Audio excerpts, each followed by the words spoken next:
श्रीकांत, आज का मामला क्या है? दादा ठाकुर, ये दो भाई रघुनाथ और लखन रामलाल के बेटे हैं। माँ बाप के जीते जी घर, जमीन, जायदाद सब कुछ बांट चुके हैं। अब झगड़ा माँ बाप के बंटवारे को लेकर उठा है। माँ को अपने पास रखने के लिए तो दोनों तैयार हैं, पर बाप को रखने के लिए कोई राजी नहीं है। क्या ये सच है? जी दादा ठाकुर, माँ बहुत बूढ़ी और कमजोर हो गई है, इसलिए उसकी देखभाल करना मेरा फर्ज है। दादा ठाकुर, मैं बचपन से ही माँ को बहुत चाहता हूँ। माँ के बिना रह नहीं सकता, इसलिए माँ की सेवा करने का अधिकार मेरा है। वैसे भी पिताजी भैया को बहुत चाहते हैं, भैया को उनकी देखभाल करनी चाहिए। कितने बच्चे हैं तुम्हारे? एक लड़का और एक लड़की है। और तुम्हारे? मेरा एक ही बेटा है दादा ठाकुर।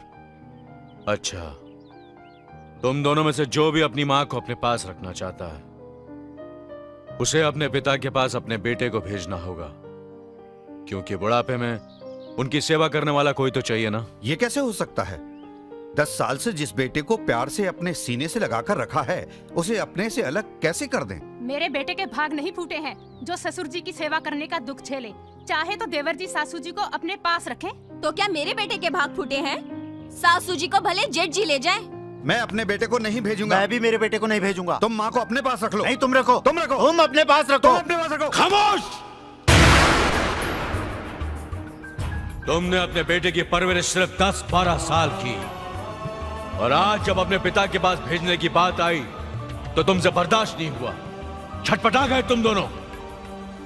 और जिन माँ बाप ने 40 साल तक दिन रात अपने सीने से लगाकर फूलों की तरह तुम्हें पाला, पढ़ाया लिखाया, शादी की, अपनी जमीन, जायदाद, रुपया पैसा सब कुछ तुम्हारे हवाले कर दिया, उम्र के आखिरी इस दौर में उन्हीं माँ बाप को जुदा करने की जलील हरकत कर रहे हो तुम दोनों।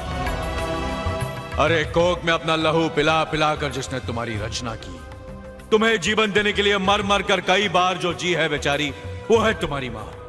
अपना खून जला जला कर तुम्हें रोटी खिलाने वाला, अपनी खुददारी पर चोट खा खा कर तुम्हें खुशी देने वाला वो इंसान तुम्हारा बाप है। और इन्हीं माँ बाप की जिंदगी भर की दौलत हो तुम दोनों भाई।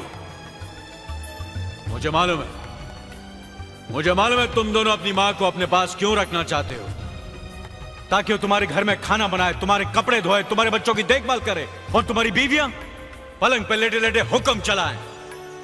तुम्हें मां नहीं चाहिए, तुम्हें मुफ्त में काम करने वाली नौकरानी चाहिए, नौकरानी। बाप इस बुढ़ापे में कमा नहीं सकता, तुम्हारे खेतों में हल चला नहीं सकता, बोझ लगने लगा है तुम्हें, इसलिए अब तुम्हें बाप की जरूरत नहीं है।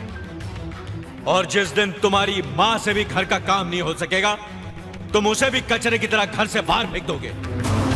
अरे नालायको, माँ बाप को अपनी पलकों पर बिठाकर उनकी सेवा करना तो हमारा परम धर्म है। मैं ये नहीं कहता कि मंदिर बनाकर अपने माँ बाप की पूजा करो, मगर किसी मंदिर के सामने अपने माँ बाप को भीख मांगने पर मजबूर तो मत करो। बुढ़ापे में पति पत्नी का रिश्ता दिए और बाती जैसा होता है, बाती को अलग कर दो तो दिया बुझ जाता है। वैसे ही इस उम्र में इन्हें अलग कर दिया तो ये मर जाएंगे। इतिहास गवाह है, जो माँ बाप की इज्जत नहीं करता वो बेटा कभी सुखी नहीं रह सकता। हमें माफ कर दीजिए दादा ठाकुर, हमें माफ कर दीजिए, हमें माफ कर दीजिए। माफी मुझसे नहीं, अपने माँ बाप से मांगो जिनका दिल तुमने दुखाया है। अब इनकी आखिरी सांस तक तुम्हें इनकी सेवा करनी पड़ेगी, वरना तुम इस गांव में नहीं रह सकते। यह हमारा फैसला है।